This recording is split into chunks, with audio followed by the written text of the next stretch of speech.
भारत के सिर पे या कहें भारत के इर्द गिर्द एक नया खतरा खड़ा होने लग गया है और ये खतरा बड़ा साफ सा दिखने वाला खतरा है। हुआ ये है कि अभी आपने सुना होगा कि एक कोशिश हो रही है इस्लामिक नेटो बनाने की, जिसमें सऊदी अरब, पाकिस्तान और टर्की ने शुरुआत की है और उनके संगठन में अब धीरे धीरे करके भारत की घेराबंदी भी हिस्सा बनती जा रही है। बांग्लादेश को प्रस्ताव गया है कि आप भी इस नेटो में शामिल हो जाओ। पाकिस्तान की तरफ से प्रस्ताव भेजा गया है। इस संस्था में जो अभी तक एक प्रावधान सबसे ज़्यादा चर्चित रहा है वो ये है कि नेटो के आर्टिकल 5 की तरह इनमें से किसी एक सदस्य पर हमला होगा तो बाकी सभी सदस्य इस आक्रमण का उत्तर देंगे। यानी एक नेटो जैसी व्यवस्था जो सऊदी अरब, टर्की और पाकिस्तान ने जिसको शेप दिया, स्वरूप दिया है। तो इस व्यवस्था के बनने के साथ हमारे अपने जो सुरक्षा के प्रबंध हैं, भारत की कूटनीति है, विदेश नीति है, उन पर कुछ बड़े और व्यापक सवाल खड़े हो गए हैं। आज हम इसके साथ ही ये जानने की कोशिश करेंगे कि ये कितना बड़ा खतरा भारत के लिए हो सकता है, पहली चीज। दूसरा ये कि भारत की हमारी अपनी कहाँ कमजोरी रही, कहाँ ढील रही कि इतना बड़ा टेंशन हमारे ऊपर खड़ा हो गया। मैं हूं गिरिजेश वशिष्ठ, आप देख रहे हैं नॉकिंग न्यूज का यूट्यूब चैनल।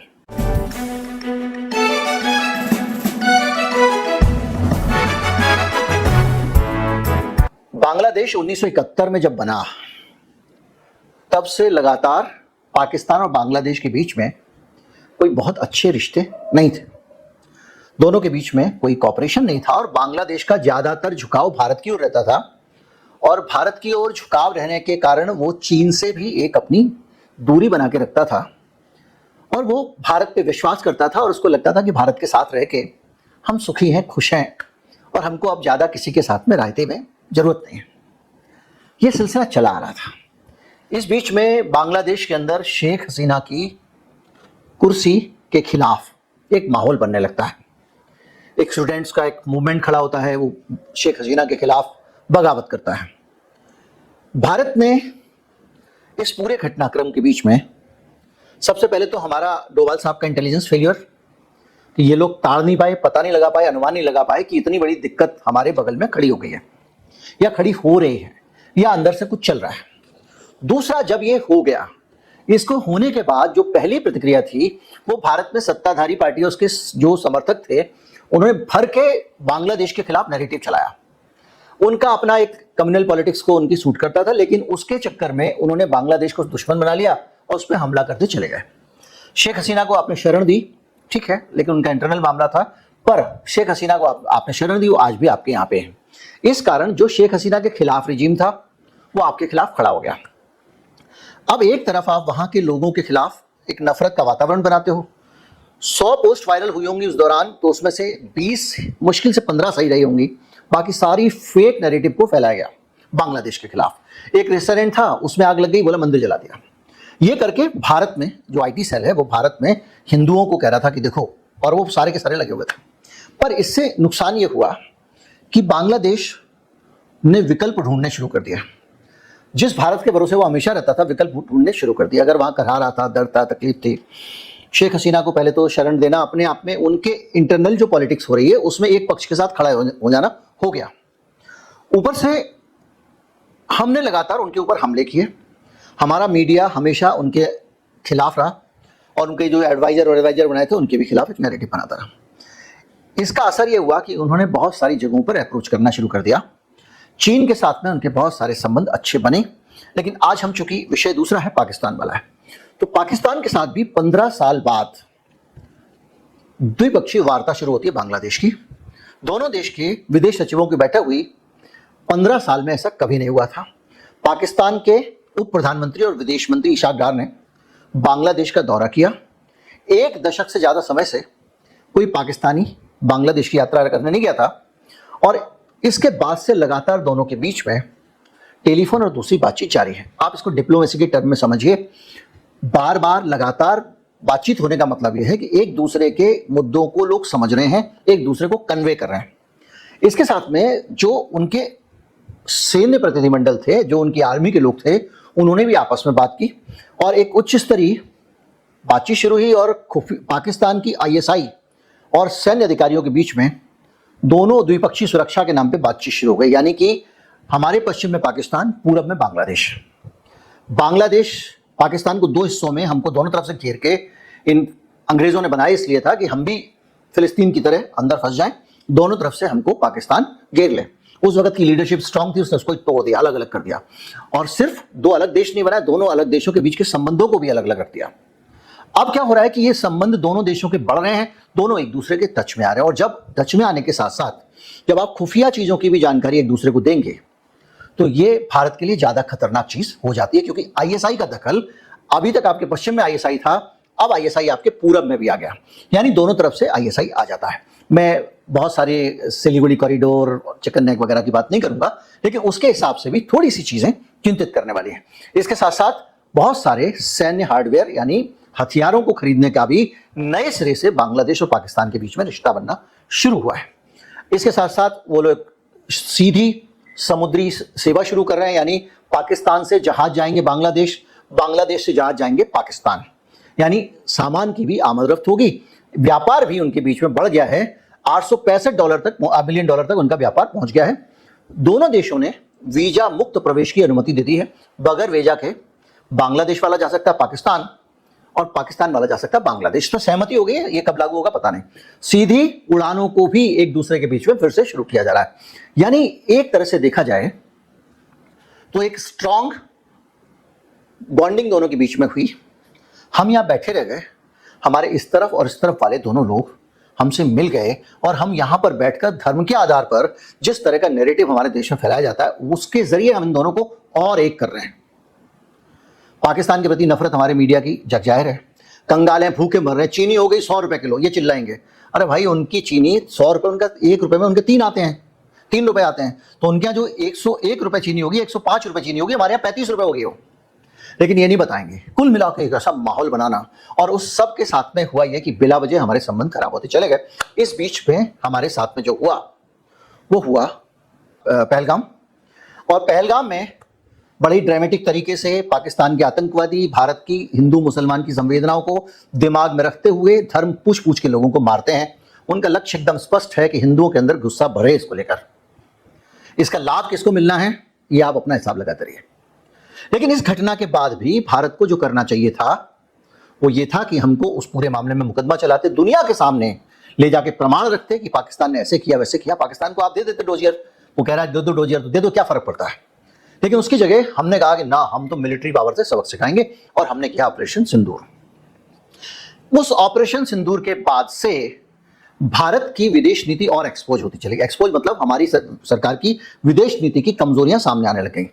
पहले तो आप बांग्लादेश के साथ संबंधों को आपने बिगाड़ दिया, बिगाड़ते चले गए, और यहां तक बिगड़ा कि हमने जो पुरानी वाली सरकार के साथ में सेटिंग करके बिजली सप्लाई अडानी की सब खेल किया था वो सबका सब अटक गया।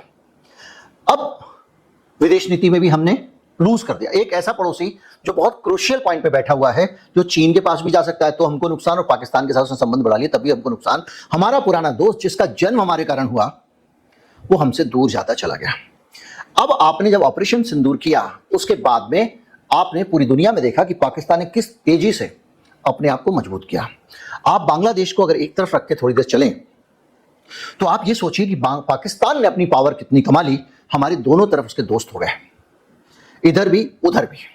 आप एक गाना गाते रहते हो कि हमने जो है बलूचिस्तान में हमने ये वो, उन बलूचिस्तान के जो लोग हैं जो क्रांतिकारी होंगे आपके लिए या आतंकवादी होंगे पाकिस्तान के लिए, वो बहुत ज्यादा वहां की तस्वीर बदलने वाले नहीं है। उन्होंने सरकार की घोषणा कर दी है।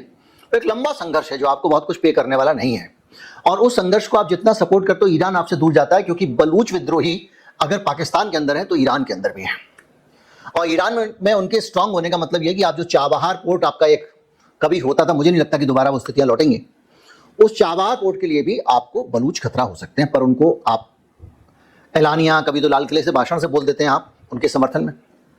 तो आपने पाकिस्तान के ऊपर जो हमला किया पहलगाम के बाद में, उसके बाद एक नया समीकरण खुल गया जिसने हमारी विदेश नीति को एक्सपोज किया। पहलगाम के बाद में हमने क्या किया, हमने ये किया कि पूरी दुनिया में अपने दूत भेजे, यानी हमारे सांसद गए अलग अलग जगहों पर, देशों में अलग अलग सरकारों को कन्विंस करने की कोशिश की लेकिन किसी ने भी मुंह से ये बोल के नहीं दिया कि पहलवान का आतंकवादी हमला पाकिस्तान ने कराया था या पाकिस्तान के खिलाफ कार्रवाई सही थी। सबने ये कहा कि आतंक, सब में क्या, कुछ ने कहा कि आतंकवाद अच्छी चीज नहीं है, नहीं होना चाहिए। पहलगाम हमले की निंदा कर दी, वो तो सभी कर देंगे, तो पाकिस्तान भी कर देगा। पर यहां पर हमारी एक कमजोरी सामने आई कि हमने इतने दिनों से जो हम जाओ के गले मिल रहे थे, कुछ हासिल नहीं किया। हासिल नहीं किया मैं इसलिए कह रहा हूं, और गले मिलने की बात इसलिए कह रहा हूं कि हमारी जो खी ही पॉलिटिक्स है और डिप्लोमेसी है, उसको हमने देखा दिल्ली में जब आए थे जो बाइडन, वो उदाहरण मेरे दिमाग से उतरता नहीं है। उसमें दो दृश्य, एक दृश्य है कि वहाँ पानी की बोतल रखी है, मोदी जी खोल तक नहीं पा रहे हैं, उनसे खुल नहीं रही है। हमारे लोग कहते हैं कि ये कर देंगे 56 जी फला ढिमका, पानी बोतल नहीं खुल रही। खैर, एक तो वो दृश्य है। दूसरा दृश्य है कि हाथ में ड्रिंक जो होता है, जब आपने अल्कोहल नहीं लिया हुआ है तो उसको बाएं हाथ में पकड़ा जाता है। मोदी जी हाथ में पानी पकड़े हुए थे, चूंकि टॉस कर रहे थे, सारे लोग चीयर्स कर रहे थे, बड़े बड़े नेता। तो जो बाइडन ने माइक पे, मंच पे कहा, पोडियम पे, कि मोदी जी के लिए कि भाई पानी अगर आपके हाथ में हार्ड ड्रिंक नहीं है तो आप बाएं हाथ में गिलास लेना चाहिए आपको। मोदी जी उसकी बात समझ ही नहीं पाए, ही हंस रहे हैं। डोनाल्ड ट्रंप ने कहा कि माफ कीजिए, बाइडन ने कहा you are kidding, I am not. तो वो बुरा मान गया, उसने कहा कि आप मजाक कर रहे होंगे, मैं मजाक नहीं कर रहा हूं। उनको लगा कि ये हंस रहा है, उनको ये पता नहीं था कि उनको समझ में नहीं आया हंस रहे हैं। बहरहाल, ये इस तरह की जो ही जाते ही गले पड़ जाने वाली पॉलिटिक्स है। सऊदी अरब तो आपका बड़ा सगा होता था भाई। सऊदी अरब तो वहां के आ रहे हैं शेख, यहां जा रहे हैं और उनके घर में घुस के मिल रहे हैं, मस्जिदों में जा रहे हैं मोदी जी। उस सऊदी अरब ने क्या किया? उस सऊदी अरब ने पाकिस्तान से पैक्ट किया। इस पूरे घटनाक्रम के बाद में पाकिस्तान जिस तेजी से बढ़ता जा रहा है, सऊदी अरब से उसका पैक्ट हो गया, टर्की से पैक्ट हो गया, और इस दौरान भी, ऑपरेशन सिंदूर के दौरान भी, हम सब जानते हैं कि चीन की तरफ से भरपूर मदद पाकिस्तान को मिली। उसको सर्विलांस मिली और उसने चीनी हथियारों से लड़ा। ये किसी छिपा नहीं है दुनिया भर में। टर्की से ड्रोन आए, और टर्की एक नेटो का मेंबर है, वहां से भी हथियार आए, और लगातार ये लोग एक दूसरे के नजदीक जाते जा रहे हैं। हम लोग की डिप्लोमेसी को क्या हुआ है? क्या हमारे संबंध पूरी दुनिया से इस हद तक कमजोर हो चुके हैं कि वो लोग आपस में हमारे खिलाफ नेक्सस बना रहे हैं? चीन का दोस्त पाकिस्तान, चीन की दोस्ती, पाकिस्तान बांग्लादेश की दोस्ती, तो हम तो एक तरह से गिरते चले जा रहे हैं ना। हमने जिस चीन के साथ झूला झूला, जिस चीन के साथ में जाके हमारे मोदी ने स्टाइल से उनकी मिट्टी की मूर्ति पे काला चश्मा लगा के फोटो खिंचाए, इतनी पुरानी दोस्ती चीन के लिए, तो भारत, मैं आपको वीडियो बना चुका हूं कि किस तरह से हमारे यहाँ पे जब भी बीजेपी आरएसएस की सरकार आती है, इनका रवैया एकदम चीन समर्थक हो जाता है। 62 की लड़ाई के बाद नेहरू जी ने चीन से संबंध तोड़ लिए थे, अटल जी आए, चालू हो गए। अटल जी दोबारा प्रधानमंत्री बने और प्रगाढ़ हो गए। पॉइंट पर्सन बना दिया गया, दोनों तरफ से हायर लेवल पर बातचीत हो रही है। यहाँ के जो आरएसएस के लोग हैं वो चीनी कम्युनिस्ट पार्टी के पास जाते हैं, उनके प्रशिक्षण सत्र लेते हैं। वहां के लोग आरएसएस के दफ्तर में आते हैं। उस चीन ने पाकिस्तान का साथ दे दिया, उस चीन के पाकिस्तान के साथ चले जाने को देखा हमने। और हमने ये भी देखा कि उसी युद्ध के दौरान डोनाल्ड ट्रंप ने एकदम साफ घोषणा कर दी कि मैंने भारत पाकिस्तान के बीच में राजीनामा करा दिया है। 1 घंटे बाद सरकार का बयान आ गया कि हाँ जी, हमारे यहाँ हमारी बातचीत हुई है और मामला वापस हो गया है। उसके बाद से डोनाल्ड ट्रंप बार बार कह रहा है मैंने कराया, मैंने कराया, मैंने कराया। भारत सरकार स्वीकार नहीं कर पा रही, क्योंकि स्वीकार करने के पीछे मैं आप जिनको जानकारी नहीं उनको बता दूं, भारत पाकिस्तान के बीच शिमला समझौता है। शिमला समझौते के मुताबिक दोनों देश आपस के मामले बातचीत से सुलझाएंगे, तीसरे पक्ष को हस्तक्षेप नहीं करने देंगे। डोनाल्ड ट्रंप के हस्तक्षेप से अगर ये बातचीत हुई है तो इसका मतलब ये है जिस दिन आप स्वीकार कर लेंगे, आप ये मान लेंगे कि शिमला समझौता टूट चुका है, उसके बाद पाकिस्तान जो पहले ही वो संयुक्त राष्ट्र में जाना चाहता है, यहां जाना चाहता है, वहां जाना चाहता है, इंदिरा गांधी ने जिसमें ब्रेक लगा दिया था, ताला लगा दिया था शिमला समझौते से, उसको खुली छूट मिल जाएगी। तो इतनी सारी चीजें आप एक साथ देख रहे हैं, और इन चीजों को जब आप देखते हैं कि आपका सबसे, जिसके साथ में आपने सबसे ज्यादा ही किया, वो सऊदी अरब आपके खिलाफ खड़ा हुआ है। और अभी टर्की ने बार बार उसके मिलिट्री जहाज आ रहे हैं, पता नहीं क्या लेके पाकिस्तान में, ये खबर आई है। 10-11 जहाज आए हैं, भर भर के सामान ला रहे हैं टर्की में। सऊदी अरब के यहाँ पे बहुत सारा पैसा है। और अब बताऊं मैं आपको, ये ईरान को भी जोड़ रहे हैं अपने साथ, और ये बांग्लादेश को जोड़ने का प्रस्ताव दे चुके हैं। बांग्लादेश ने यह कहा है कि भाई अभी हम ये देखेंगे कि ऐसा तो नहीं कि हमारी जो स्वतंत्र नीतियां उस पर इसका असर पड़ रहा है। हमारी अपनी एक जो स्वतंत्र कोई एक देश की संप्रभु नीति होती है, उसको ध्यान में रखने के बाद हम आपको ज्वाइन करेंगे। ऐसा ना हो कि हमारे देश की जो विदेश नीति है उस पर आपकी धौंस चलने लगे। लेकिन फिर भी बांग्लादेश की जो निकटता है वो तो पाकिस्तान के साथ बड़ी ही है ना। अब इसको अगर आप और दूसरी तरफ लेके जाएं तो ईरान के मामले में ईरान ने जो आपत्ति रखी है या ईरान ने जो उसमें शर्त रखी है वो और भी रोचक है। ईरान कह रहा है कि तुम 3 लोगों ने एक मक्का एग्रीमेंट जो भी कहा उसको कर लिया और सबको कहने लगे आ जाओ जुड़ जाओ ना, हम जुड़ेंगे तो संस्थापक सदस्यों में जुड़ेंगे। संस्थापक सदस्यों में जुड़ने का मतलब यह है कि संगठन का जो संविधान होगा उसको बनाने में भी भूमिका ईरान की होनी चाहिए। मतलब ईरान जुड़ने को तैयार है लेकिन शर्तों के साथ में। डोनाल्ड ट्रंप आपका सबसे सगा दोस्त होता था, जिसके लिए आपने वोट मांगे, इलाज, जिसका प्रचार किया, सब कुछ किया। उस डोनाल्ड ट्रंप ने मुनीर को बुलाया, लंच पे बिठा के खाना खिलाया, सब कुछ किया। और उसी डोनाल्ड ट्रंप से जब हम मिलने जाते हैं तो अपने कर्मचारी को बाहर लेने भेजता है, भारत जैसे देश के प्रधानमंत्री को। बाकी सबको लेने खुद बाहर आता है। उस डोनाल्ड ट्रंप पे कभी हमारे ऊपर सैंक्शन लगाए, कभी कुछ लगाया, अंड बंड संड जितना चाहता था हमारे खिलाफ बयान दिए, हमको धमकाया तक कोविड के समय में। तो वो जो हमारा दोस्त था डोनाल्ड ट्रंप, वो पाकिस्तान के साथ क्या कर रहा है? पाकिस्तान के साथ में उसका प्यार मोहब्बत चल रहा है। वहां पे कह रहा है मैं तेल निकालूंगा, वहां पे कह रहा है मैं सोना निकालूंगा, और क्रिप्टो से उसको बहुत प्यार है। उसने क्रिप्टो मिंटिंग का काम शुरू कर दिया पाकिस्तान में, और वहां पर इन्वेस्ट कर रहे हैं। वहां पे पाकिस्तान में अमेरिका इन्वेस्ट कर रहा है उनका सोना निकालने के लिए, उनके सोने की खदानें निकली है पाकिस्तान में। और चाइना के साथ में पाकिस्तान का आप देख लीजिए, चाइना पाकिस्तान इकोनॉमिक कॉरिडोर बना ही हुआ है, रक्षा सहयोग चल ही रहा है, दुनिया भर की कंपनियां वहां बैठी हुई हैं। श्रीलंका में भी, श्रीलंका के नीचे वाले हिस्से पे एक शहर पूरा चीन को मिल चुका है जिसका नाम हम्बनटोटा है, कई बार जिक्र आया होगा। वहां से बैठ के वो ठस्से से भारत की निगरानी करता है। हमारे जितने सैटेलाइट में उपग्रह जाते हैं उन सब पे वहां से नजर रखता है। बीच में तो उसने अपना एक टोही, जिसको जहाज कहते हैं, जासूसी जहाज भी लाके खड़ा कर दिया था। फिर हमने विरोध किया तो उसने ले जाके मालदीव के पास खड़ा कर दिया। मालदीव के साथ भी हमने संबंध कैसे खराब कर लिए थे याद कीजिए। और बाद में भारत के खिलाफ अभियान चला और भारत की सेना वहां पर रहती थी, उसको वापस आना पड़ा। तो वो भी हमारा देखा जाए तो समुद्र के पार का पड़ोसी है। तो एक पूरी जो स्थिति बन रही है वो ये बन रही है कि हमने लगातार, भारत ने लगातार बहुत ज्यादा जो हमारा एज था, जो बहुत ज्यादा डिप्लोमेसी में हमारी एक बेहतर स्थिति थी, जिसको हम कहते हैं सुपर पावर। ऐसी थोड़ी हम छोटी मोटी सुपर पावर अपने आप को मानते थे, रीजनल पावर। हम ऐसी रीजनल पावर बने कि हमारे यहां पर युद्धाभ्यास करने वाले जहाज को हमारी समुद्री सीमा के पास उड़ा दिया ईरान के। हिंद महासागर के रखवाले माने जाते हैं हम, और हमारे पास हो गया।